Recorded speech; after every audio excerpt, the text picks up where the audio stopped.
অধ্যায় 9। সেদিন কারও সুপারিশ করার অধিকার থাকবে না।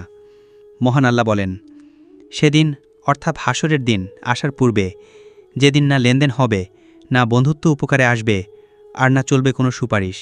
সূরা বাকারার 254 নং আয়াত। সূরা বাকারার 255 নং আয়াতে আল্লাহ বলেন, কে এমন আছে যে আল্লাহর অনুমতি ব্যতীত তার দরবারে সুপারিশ করতে পারে? কিন্তু পৃথিবীতে কিছু সংখ্যক মানুষের ধারণা এবং বিশ্বাস যে এমন কিছু পীর, মাওলানা, ওলি আছেন যারা হাসরে ময়দানে তাদের জন্য আল্লাহর দরবারে সুপারিশ করবে। আল্লাহ তাআলা তাদের সুপারিশ অনুযায়ী তাদেরকে ক্ষমা করে দিয়ে জান্নাতে পাঠাবেন। যারা বিশ্বাস করে অমুক বাবা, অমুক পীর, অমুক ওলি কিয়ামতের ময়দানে আমাদের জন্য সুপারিশ করবে, তারা আল্লাহর ইবাদত বন্দিগি করার চেয়ে তথাকথিত সুপারিশকারীদের কাছে বেশি ধন্যা দেয়। কারণ তারা মনে করে ওই ব্যক্তি আল্লাহর খুব কাছের, আল্লাহর অত্যন্ত প্রিয় ব্যক্তি, আল্লাহর উপর ওই ব্যক্তির সাংঘাতিক প্রভাব। এই ধরনের বিশ্বাসে বিশ্বাসী হয়ে এক শ্রেণীর মানুষ নিজের কুপ্রবৃত্তিকে দমন করে পৃথিবীর ভোগ বিলাস থেকে দূরে সরে আল্লাহর আইন মেনে আল্লাহকে সন্তুষ্ট করার পরিবর্তে ওই সমস্ত মানুষকে সন্তুষ্ট করার জন্যে মরিয়া হয়ে চেষ্টা করে, যাদেরকে তারা সুপারিশকারী হিসেবে বিশ্বাস করে। তাদের সন্তুষ্টির জন্যে নজর নিয়াজ দান করা, তাদের নামে গরু, খাসি, মুরগি, নগদ টাকা মানত করা, তাদের কবরে ফুল, মিষ্টি, গোলাপ পানি, মোমবাতি, আগরবাতি, কবরে শায়িত ব্যক্তির নামে উর্স করা, নিজেরা এগুলো অতি উৎসাহের সাথে করে এবং অপরকেও করতে উৎসাহ দান করে। তাদের বিশ্বাস, এসব করলেই তিনি হাসরের মাঠে তার জন্য সুপারিশ করবেন। আল্লাহর দেয়া বিধান ইসলাম সম্পর্কে সঠিক জ্ঞান ও দৃঢ় বিশ্বাসের অভাবেই এক শ্রেণীর মানুষ ওই ধরনের ভুল করে থাকে। কিছু মানুষের ধারণা, মৃত্যুর পরে যদি সত্যিই কোনো জীবন থেকেই থাকে, তাহলে সেই জীবনে সহজে মুক্তি পাবার উপায় কি? এই প্রশ্ন যখন তাদের মনে জাগে, তখন শয়তান এসে কুমন্ত্রণা দেয়, অমুক মাজারে গিয়ে সেজদা দিয়ে তাকে সন্তুষ্ট করো, তিনি পরকালে তোমার জন্য শাফাআত বা সুপারিশ করবেন। শয়তানের কুমন্ত্রণা অনুযায়ী তারা দল বেঁধে আল্লাহর অলিদের মাজারে গিয়ে এমন ভক্তি, শ্রদ্ধা ও আবেদন নিবেদন জানায়, যে আবেদন নিবেদন জানানো উচিত ছিল মহান আল্লাহর দরবারে। ওই হতবাগা মানুষগুলো এ কথা বুঝতে চায় না, তাদের আবেদন নিবেদন কবরের ওই মানুষটি শুনতে পাচ্ছে না। শুধু তাই নয়, কিয়ামতের ময়দানে আল্লাহ যখন তার অলিদের জানিয়ে দিবেন, তোমাদের মাজারকে কেন্দ্র করে ওই মানুষগুলো এই কাজ করেছে, তখন অলিগণ ওই হতবাঘাদের আচরণের কারণে চরম অসন্তুষ্ট হবেন। আল্লাহকে বাদ দিয়ে যারা জীবিত অথবা মৃত মানুষকে নিজের প্রভু বানিয়ে নেয় অথবা তাদেরকে আল্লাহর শরীক বানায়, তাদের জন্য অভিশাপ ছাড়া কোনো বুজুর্গ অলির পক্ষ থেকে দোয়া বা সুপারিশের আশা করা সম্পূর্ণ অসম্ভব। বর্তমান পৃথিবীতে কিছু মানুষ তাদের দরবারে যাতায়াত করে, তাদের মধ্যে ওই শ্রেণীর মানুষের সংখ্যাই বেশি সমাজে যারা অসৎ হিসেবে চিহ্নিত। এ অসৎ দুষ্কৃতিকারী মানুষগুলো প্রকৃত ইসলামের অনুসারী না হয়ে ছুটে যায় এক শ্রেণীর পীরদের দরবারে বা মাজারে। তাদের বিশ্বাস, পরকালে তার পীর সাহেব আল্লাহর দরবারে তাদের জন্য সুপারিশ করে তাদের নাজাতের ব্যবস্থা করে দেবেন। এ আশায় তারা তাদের পীর সাহেবকে নানা ধরনের মূল্যবান উপহার দিয়ে সন্তুষ্ট করার চেষ্টা করে। এ কথা অবশ্যই সত্য যে কিয়ামতের ময়দানে মহান আল্লাহ অনুগ্রহ করে যে সমস্ত ব্যক্তিগণকে শাফাআত বা সুপারিশ করার অনুমতি দিবেন, তারা অবশ্যই ওই সমস্ত মানুষ পৃথিবীতে জীবিত থাকতে যারা নবী এবং তার সাহাবীগণের ন্যায় জীবনযাপন করেছেন। এরা আল্লাহর ওয়াদা অনুসারে জান্নাতি হবেন। পক্ষে কিয়ামতের দিন যে ব্যক্তির নিজেরই মুক্তির কোনো আশা নেই, সেই ব্যক্তি আরেকজনের জন্য সুপারিশ করার সৌভাগ্য লাভ করবে কি করে? সত্যিকারের যারা পীর, যারা অলি, তাদের জীবনযাপনের ধরন আল্লাহর রাসূল এবং তার সাহাবীগণের ন্যায়। তারা সর্বদা অন্যায়ের বিরুদ্ধে, ইসলাম বিরোধী কার্যকলাপের বিরুদ্ধে সোচ্চার থাকেন। সত্যিকারে পীর অলি জেল জুলুম পরোয়া করেন না। কোনো দুষ্কৃতিকারী, সুদখোর, ঘুষখোর, কালোবাজারি, জেনাকার মধ্য পীর অলিদের বন্ধু হতে পারে না। কিয়ামতের দিন দুষ্কৃতিকারী অসৎ লোকদের কোনো বন্ধুও থাকবে না, কোনো সুপারিশকারীও থাকবে না। মহান আল্লাহ বলেন, অন্যায় আচরণকারীদের জন্যে অর্থাৎ হাসরের দিন কোনো অন্তরঙ্গ বন্ধুও থাকবে না এবং থাকবে না কোনো সুপারিশকারী যার কথা শোনা যাবে। সূরা মুমিন 18 নং আয়াত। বর্তমান পৃথিবীতে কিছু সংখ্যক নামধারী তথাকথিত পীর অলিদের দরবারে ওই সমস্ত দুষ্কৃতিকারীদের দেখা যায় যারা প্রচুর কালো টাকার মালিক। এই তথাকথিত পীরগণ ওই দুষ্কৃতিকারীদের চরিত্র সংশোধনের চেষ্টা না করে তাদের কাছ থেকে শুধু নয় জানানেই গ্রহণ করে। এদের নিজেদের নাজাত মিলবেই না, বরং অপরাধী ও দুষ্কৃতিকারীদের প্রশ্রয় দেওয়ার কারণে পরকালে শাস্তির যোগ্য বলে বিবেচিত হবে। এই ধরনের ভণ্ড, অর্থলোভী পীর, মাওলানাদের সম্পর্কে সূরা বাকারার 166, 167 নং আয়াতে মহান আল্লাহ বলেন, কিয়ামতের দিন ওই সব ব্যক্তি পৃথিবীতে যাদেরকে অনুসরণ করা হতো তারা তাদের অনুসারীদের সাথে কোনো সম্পর্ক নেই বলে ঘোষণা করবে, কিন্তু তারা অবশ্যই শাস্তি পাবে এবং তাদের মধ্যকার সব ধরনের সম্পর্ক ও যোগাযোগ বিচ্ছিন্ন হয়ে যাবে।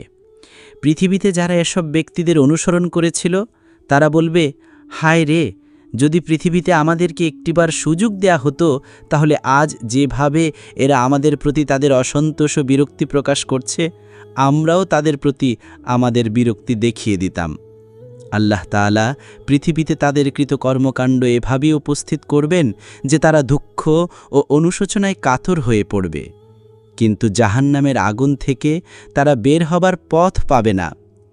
পূর্ববর্তী উম্মতের ধর্মীয় নেতাগণ অর্থ উপার্জনের লোভে মানুষকে ধর্মের নামে আল্লাহ রাসূলের পথ থেকে বহু দূরে নিয়ে যেত। তারা নিজেদের মুরিদদেরকে সত্যিকারের মুক্তির পথ না দেখিয়ে মুরিদদের কাছ থেকে নয়র নেয়াজ গ্রহণ করে নিজেদের মনগড়া পথে পরিচালিত করত। সূরা তাওবায় এ ধরনের পীর, দরবেশ, আলেমদের সম্পর্কে সূরা তাওবার ৩৪ নং আয়াতে মহান আল্লাহ বলেন, আহলে কিতাবদের অধিকাংশ আলেম, পীর, দরবেশ অবৈধ উপায়ে মানুষের অর্থ সম্পদ ভক্ষণ করে এবং তাদেরকে আল্লাহর পথ থেকে সরিয়ে রাখে। এসব অর্থলোভী পথভ্রষ্ট পীর, আলেম, নামধারী জালেমগণ তাদের ধর্মীয় সিংহাসনে বসে ফতোয়া বিক্রি করে। তারা সত্যিকারের দিনদার, পহেজগার আলেম, ওলামা, পীর, মাশায়েখদের বিরুদ্ধে ফতোয়া দেয়। এদেরই কারণে সত্যিকারের পীরগণ সমাজে মর্যাদা পায় না।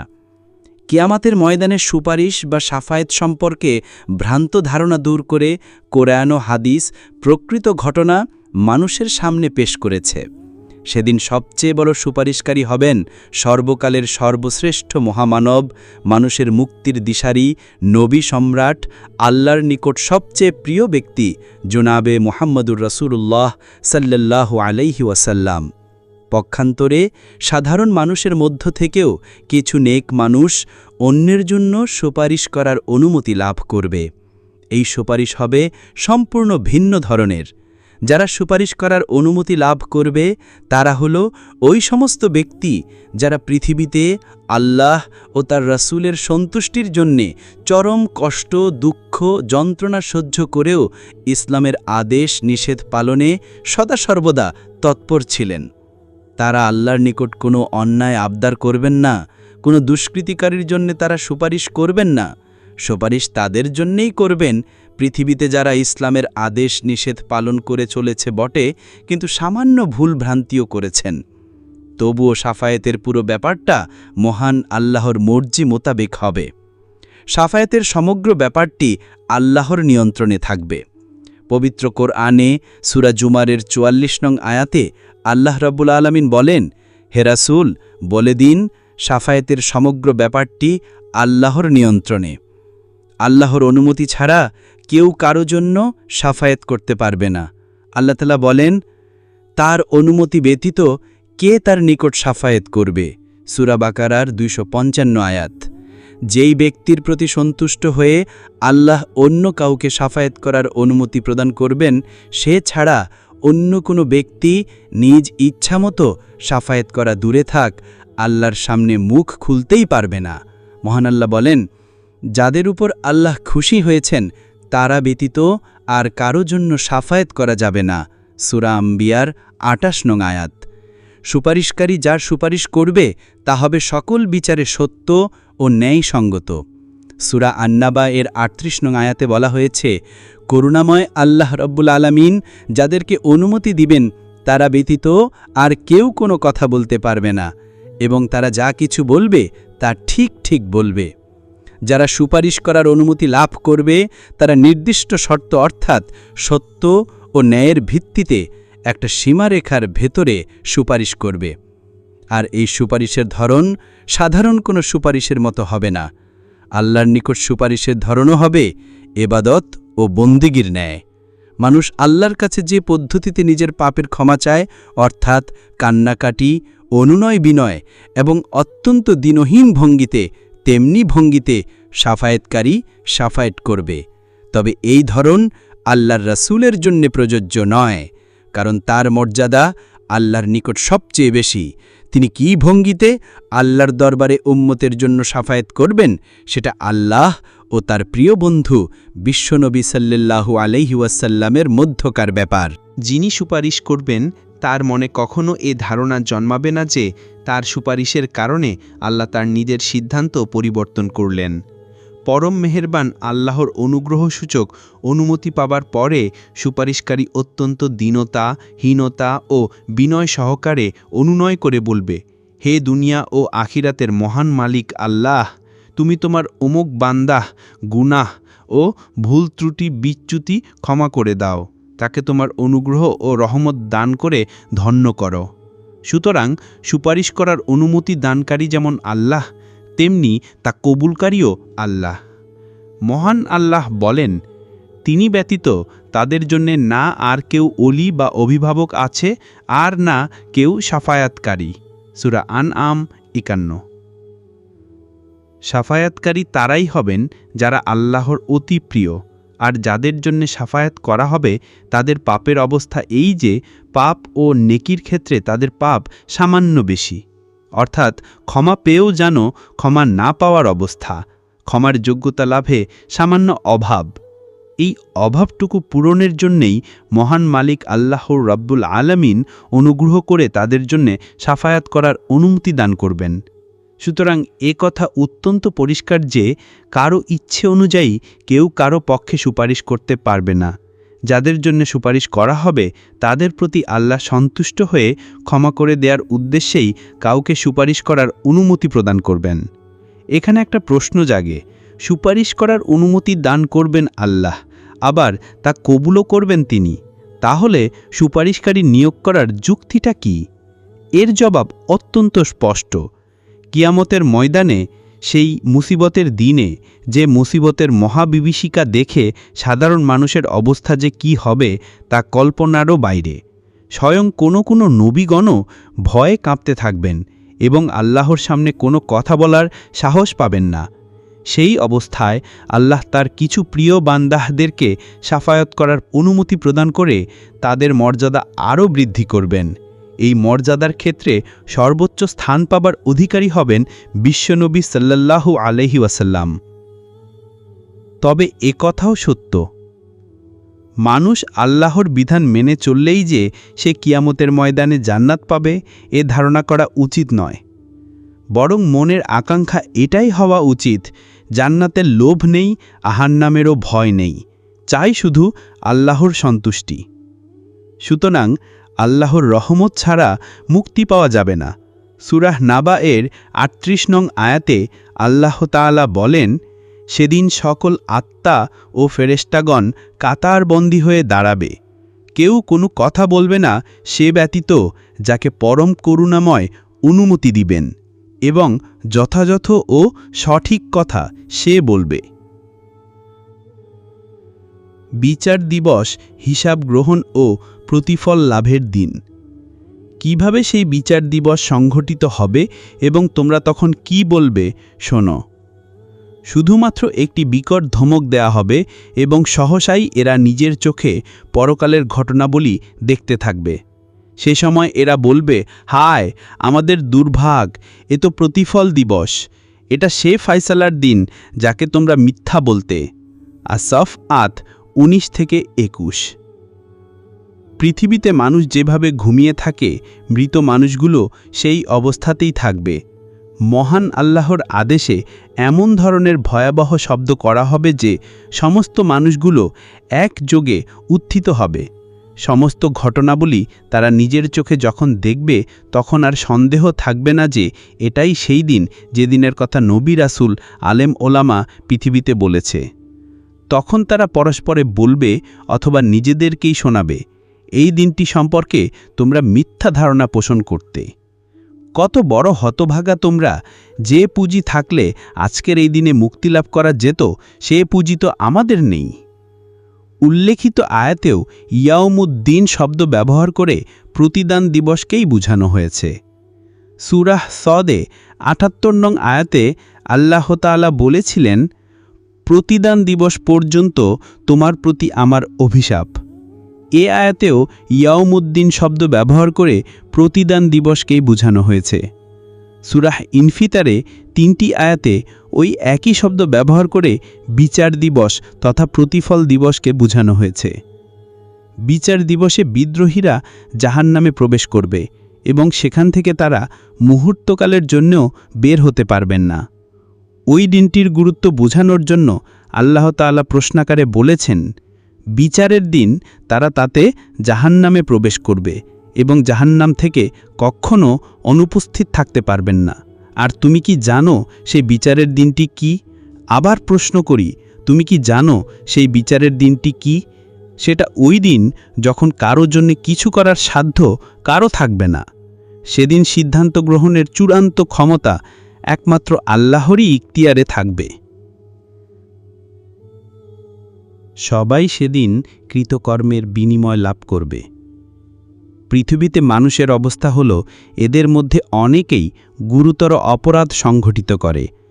অর্থ, ক্ষমতা আর প্রভাব প্রতিপত্তির ফলে অপরাধ করেও সমাজে সম্মান ও মর্যাদার আসন দখল করে বসে থাকে।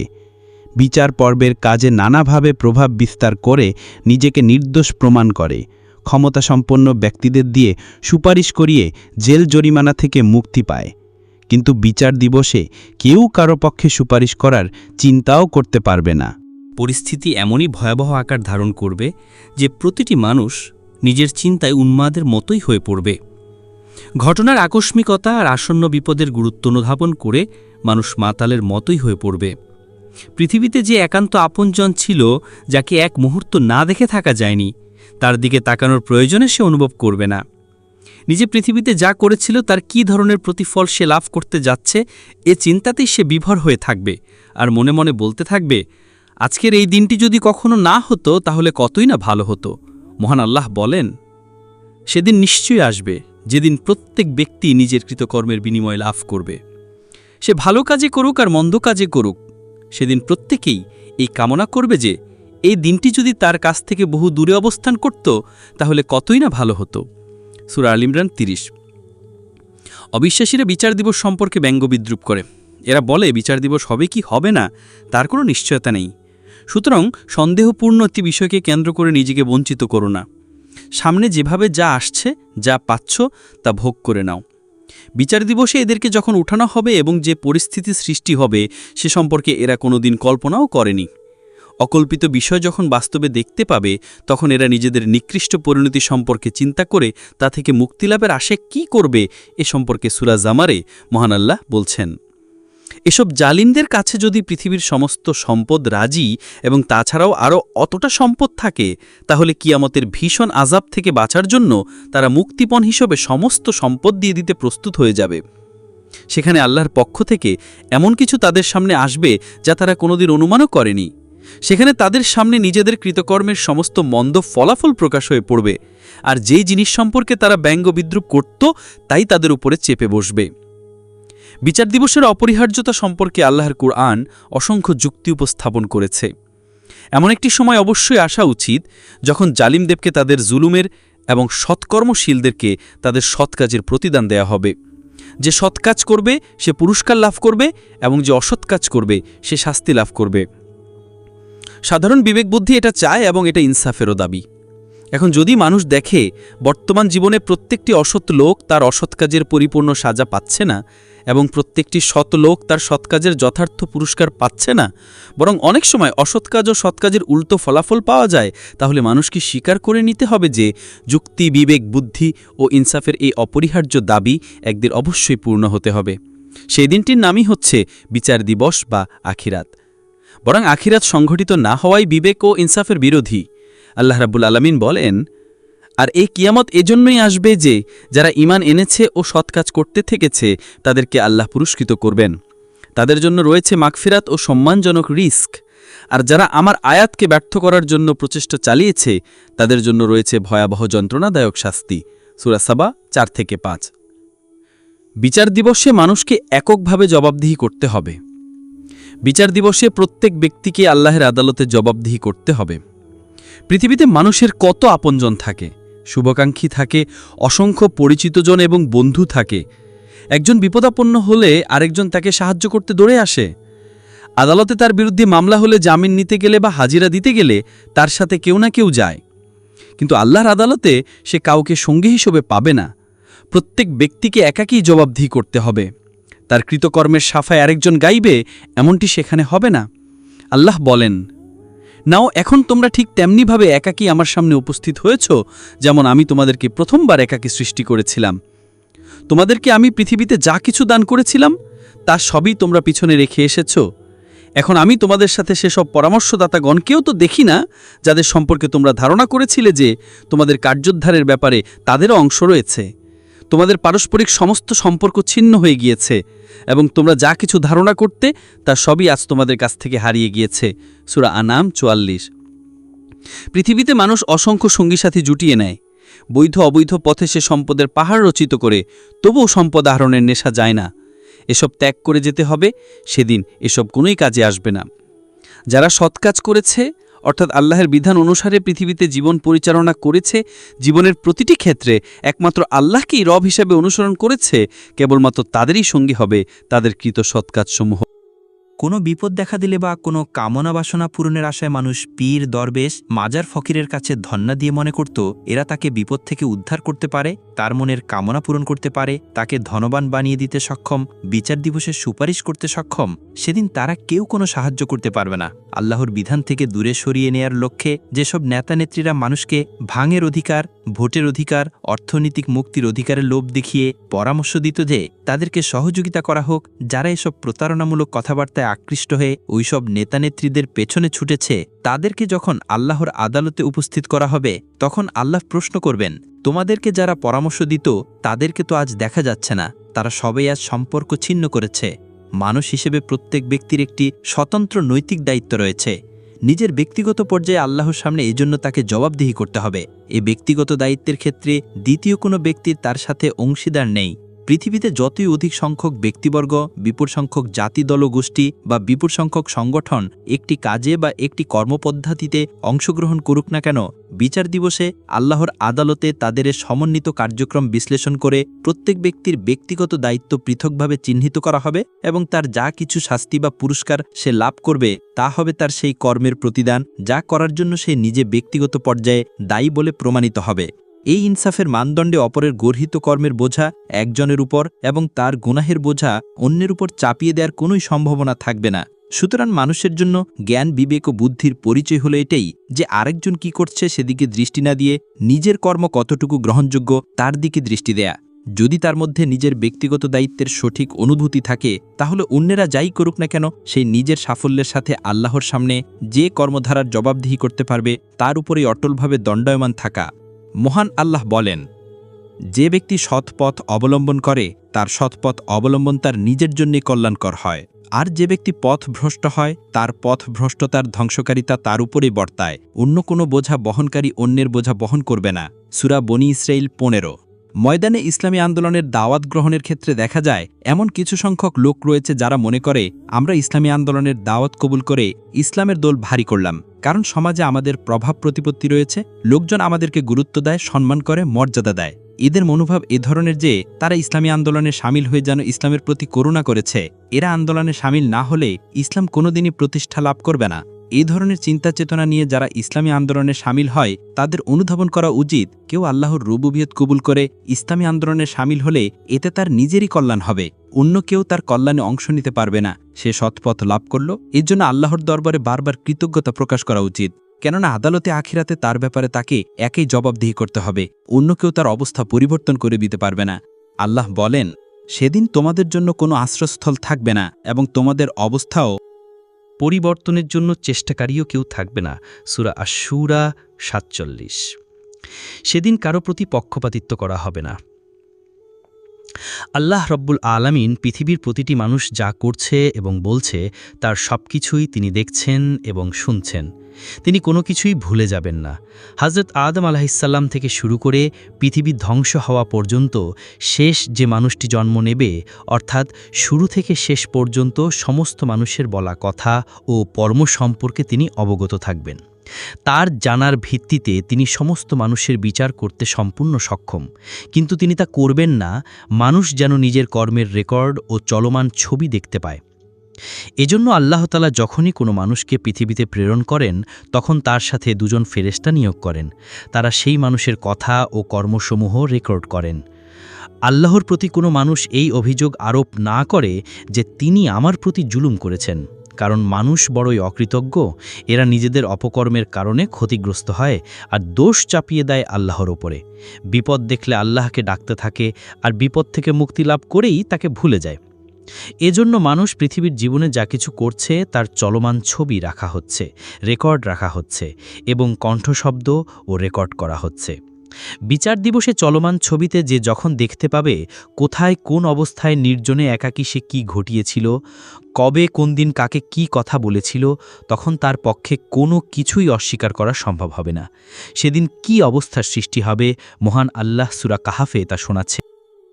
সেদিনের কথা চিন্তা করা প্রয়োজন, যেদিন আমি পাহাড়গুলোকে চালিত করব এবং তুমি পৃথিবীকে দেখবে সম্পূর্ণ অনাবৃত, আর আমি সমগ্র মানবগোষ্ঠীকে এমনভাবে ঘিরে এনে একত্র করব যে পূর্ববর্তী ও পরবর্তীদের মধ্য থেকে একজনও অবশিষ্ট থাকবে না, এবং সবাইকে তোমার রব এর সামনে কাতারবন্দি করে পেশ করা হবে। তখন বিচার দিবসের প্রতি অবিশ্বাসীদেরকে বলা হবে, নাও দেখে নাও, তোমরা এসে গেছো তো আমার সামনে ঠিক তেমনইভাবে যেমনটি আমি তোমাদের প্রথমবার সৃষ্টি করেছিলাম। তোমরা তো মনে করেছিলে আমি তোমাদের জন্য কোনো প্রতিশ্রুত ক্ষণ নির্ধারিতই করিনি, আর সেদিন আমলনামা সামনে রেখে দেয়া হবে। সে সময় তোমরা দেখবে অপরাধীরা নিজেদের জীবন খাতায় যা লেখা আছে সেজন্য ভীত হচ্ছে এবং তারা বলছে, হায় আমাদের দুর্ভাগ্য, এটা কেমন খাতা, আমাদের ছোট বড় এমন কোনো কিছুই এখানে লেখা থেকে বাদ পড়েনি। তাদের যে যা কিছু করেছিল সবই নিজের সামনে উপস্থিত পাবে এবং তোমার রব কালো প্রতি জুলুম করবেন না। সূরা কাহাফ 47 থেকে 49 নম্বর আয়াত। হযরত আদম আলাইহিসসালাম থেকে নিয়ে কিয়ামতের পূর্বের শেষ মুহূর্তটি পর্যন্ত যেসব মানুষ পৃথিবীতে আগমন করবে, তারা মাতৃগর্ভ থেকে ভূমিষ্ঠ হয়ে পৃথিবীর আলো বাতাসে মুহূর্তের জন্য নিঃশ্বাস গ্রহণ করলেও তাদের প্রত্যেককে পুনরায় সৃষ্টি করা হবে এবং সবাইকে একই সাথে একত্রিত করা হবে। কোথাও কেউ বাদ পড়বে না। পৃথিবীতে 50 বা 100 জন মানুষকে একত্রে আসামি করে মামলা দায়ের করা হলে কোর্টে যখন তারা হাজিরা দেয় তখন অনেক আসামি উপস্থিত না থেকে অন্য কাউকে আদালতে পাঠিয়ে দেয়। মূল আসামির পক্ষে আরেকজন হাজিরা দিয়ে আসে। বিচারক প্রত্যেক আসামির চেহারা চিনে রাখতে পারে না, এজন্য আসামি এ ধরনের কৌশল করে থাকে। আসামির নাম ধরে ডাকার সময়ে মূল আসামির পরিবর্তে অন্য লোক তার উপস্থিতি জানিয়ে দেয়। মাত্র 10 জন, 20 জন, 50 জন আসামির হাজিরার ক্ষেত্রে পৃথিবীর মানুষ বিচারককে এভাবে ধোঁকা দেয়া যায়, কিন্তু বিচার দিবসে আল্লাহর আদালতে এভাবে ধোঁকা দেয়া যাবে না। সেদিন কত শত কোটি মানুষ যে আল্লাহর আদালতে একত্রে দাঁড়াবে তা কল্পনাও করা যায় না। কোনো একজন মানুষও নিজেকে লুকিয়ে রাখতে সমর্থ হবে না। সবাইকে আপন রব আল্লাহ তাআলার সামনে কাতারবন্দী হয়ে দাঁড়াতে হবে। পৃথিবীতে যারা বিচার দিবসের প্রতি অবিশ্বাস পোষণ করে সেদিন সম্পর্কে ব্যঙ্গ বিদ্রুপ করত, মৃত্যুর পরে পুনরায় সৃষ্টি করা অসম্ভব বলে ধারণা করত, তাদেরকে বলা হবে, তোমরা যে বিষয়টির প্রতি অবিশ্বাস করতে এখন তো দেখলে কিভাবে তা বাস্তবায়িত হলো। যে বিচার দিবস সম্পর্কে তোমরা তামাশা করতে, তোমাদের সেই তামাশাই আজ রূঢ় বাস্তবে পরিণত হয়েছে, সেটা নিজের চোখে দেখে নাও।